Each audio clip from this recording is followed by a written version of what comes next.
Bien amigos de Noticias 16, en este momento me encuentro en compañía del destacadísimo politólogo y analista político Belarminio Ramírez Morillo, con quien conversaremos acerca de los últimos acontecimientos políticos que han llamado la atención de la sociedad dominicana. Primero, la presencia del presidente Leonel Fernández en el lanzamiento de la candidatura del presidente Danilo Medina. Su valoración. Bueno, el profesor Leonel Fernández hizo lo correcto en asistir a esa actividad, porque él es el presidente del Partido de la Liberación Dominicana. Deberá estar en todas las actividades solemnes de la campaña electoral.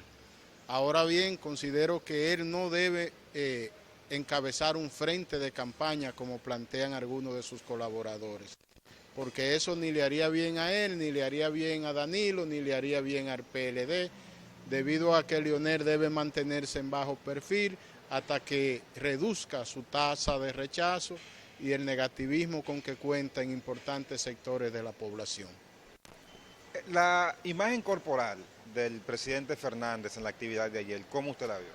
Bueno, una persona que sepa leer imágenes se da cuenta a simple vista que él no se sentía muy cómodo, pero la incomodidad en cierta medida tiene que ver con que las personas nos acostumbramos a escenarios y Leonel durante una década fue el protagonista central de todas las actividades del PLD.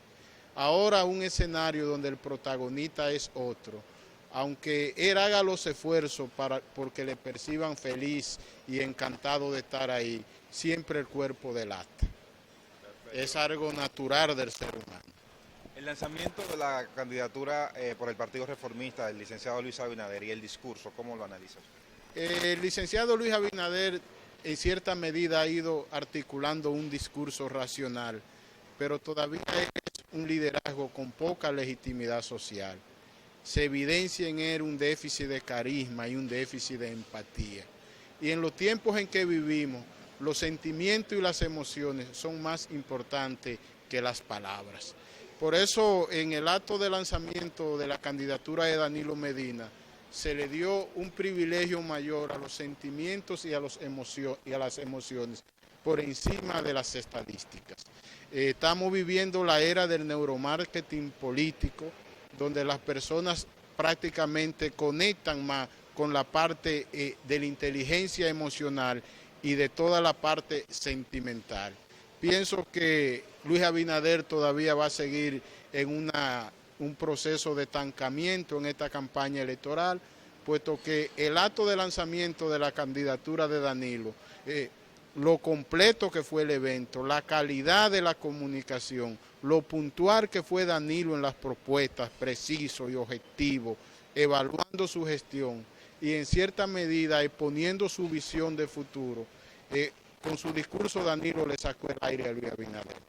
Si Luis Abinader no había crecido, ahora el terreno se le va a poner mucho más árido. Finalmente, y a propósito de esto último, la encuesta Gallup muestra Danilo Medina 51 y Luis Abinader con un ligero crecimiento. ¿Usted favorece estos números o considera que ahí hay una discordancia con la realidad? Hay todavía en los estudios de mercado de la encuestadora de más prestigio elementos que no coinciden. Los especialistas en la materia somos conocedores de fondo de situaciones que se dan con las encuestadoras.